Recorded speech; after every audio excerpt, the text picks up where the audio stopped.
Hi hello good afternoon everyone. तर हा video सकाळपासून स्टार्ट होतो, पण तुम्ही दुपारी बघता म्हणून तुमच्यासाठी गुड आफ्टरनून।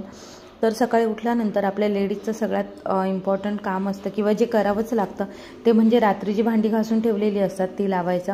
तसं तर खूप बोरिंग आणि कंटाळवाणं काम आहे, पण दिवसातून 2-3 वेळा आपल्याला हे काम करावंच लागतं। तर हे काम करताना मला एक ट्रिक सापडली किंवा आयडिया सापडली जी मी बऱ्याच वर्षांपासून यूज करते। म्हटलं चला तुमच्याबरोबरही शेअर करावं। तरी भांडी लावताना मी काय करते तुम्ही इथे बघताय ना, त्याप्रमाणे सगळी भांडी मी वरती आधी किचनवरच सॉर्ट करून घेते। म्हणजे सगळे स्पून एका साईडला काढायचे, सगळे छोट्या डिश एका साईडला काढायच्या, सगळे वाट्या एका साईडला काढायच्या, सगळे ग्लासेस। म्हणजे आपल्याला माहिती असतं की आपल्या एका ट्रॉलीमध्ये कोणकोणती भांडे जातात, तर त्या ट्रॉलीप्रमाणे भांडे सगळे जे आपल्या त्या आपल्या भांड्याच्या रॅकमध्ये असतील त्याच्यातून सगळे काढून घ्यायचे आणि वरती किचनवरच आधी सॉर्ट करून घ्यायचे।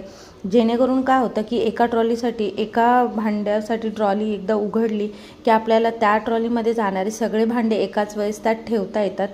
म्हणजे एक भांडं मिळालं मग त्याच्यासाठी ट्रॉली उघडा, भांडं ठेवा, परत थोड्या वेळाने त्याच ट्रॉलीतलं दुसरं भांडं मिळालं की परत तीच ट्रॉली उघडा।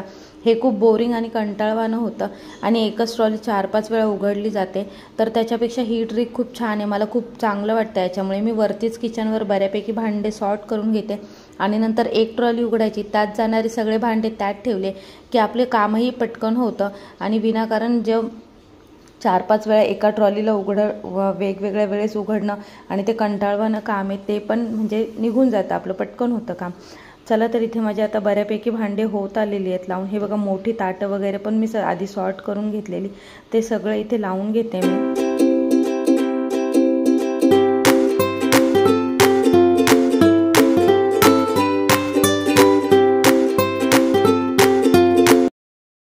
मोठे टोप, कढई वगैरे हे सगळं पण लावून झाले। तोपर्यंत इथे द्वितीहर्ष उठले होते, रात्री लेट झोपलेले, त्याच्यामुळे सकाळी लेट उठले आणि त्यांना भूकही लागली होती। त्यांचा ब्रश वगैरे झाला होता, तर मी रवा इकडे नीट करते। रवा कुठूनही घेतला मी, म्हणजे आधी किराणा मालाच्या दुकानातून घ्यायची जवळच्या, तर तिथून 1-2 वेळा खराब निघाला म्हणून म्हटलं चला डीमार्टमधून घेऊन ट्राय करूया। डीमार्टमधून मी 2 पॅकेट आणलेले, एक पॅकेट चांगलं निघालं पण एक पॅकेट खराब निघालं। जसं जिऱ्याचं वगैरे कसा ब्रँड असतो की काकाचं जिरं जे म्हणतात की ते खूप चांगलं असतं, तर रव्यामध्ये पण असं काही ब्रँड असेल आणि तुम्हाला माहिती असेल की बाबा या ब्रँडचा रवा चांगला निघतो किंवा चांगला असतो, तर मला कमेंट्समध्ये तसं नक्की कळवा। तर इथे मी रवा घेतला, त्याच्यामध्ये 1 चमचा दही घातलं। ॲक्च्युली अंदाजेच घेते मी सगळं, कारण माझ्या खूप सवयीचं झालेलं आहे हे बॅटर बनवणं। मी खूप वेळा हे बनवत असते, बऱ्याचदा मुलांनाही टिफिनमध्ये देते।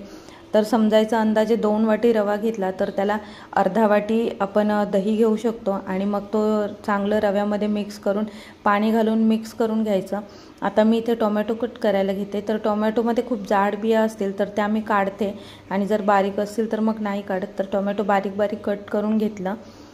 तुमच्याकडे अजून काही व्हेजिटेबल्स असतील, गाजर, बीट वगैरे, तर ते पण तुम्ही ॲड करू शकता। मी फक्त कांदा आणि टोमॅटो इथे घालणार आहे, कारण माझ्याकडे तेच अवेलेबल होतं सध्या।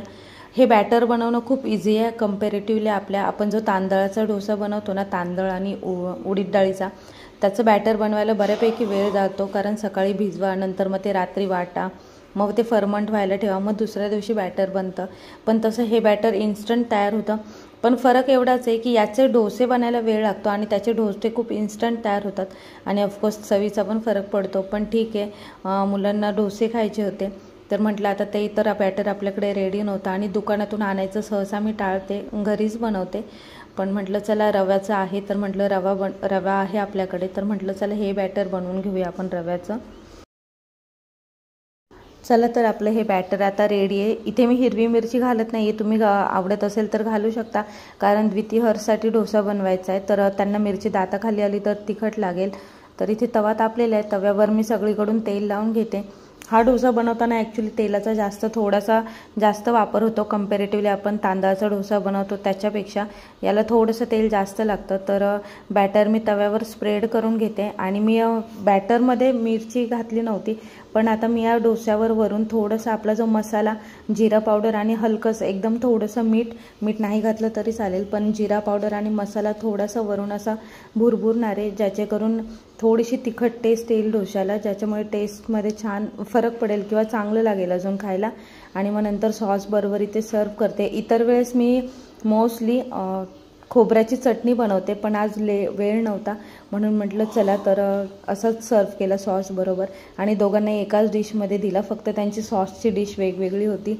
साईड बाय साईड आमच्या इकडे नाश्ताही झाला, सगळं किचन वगैरे माझं आवरून झालं. फक्त तवा गरम होता म्हणून तो घासायचा राहिलेला. होप्स तुम्हाला व्हिडिओ आवडला असेल. व्हिडिओ आवडला असेल तर व्हिडिओला लाईक करा, शेअर करा आणि कमेंट्स करा. भेटूया पुन्हा अशाच एका नव्या व्हिडिओसोबत. तोपर्यंत बाय.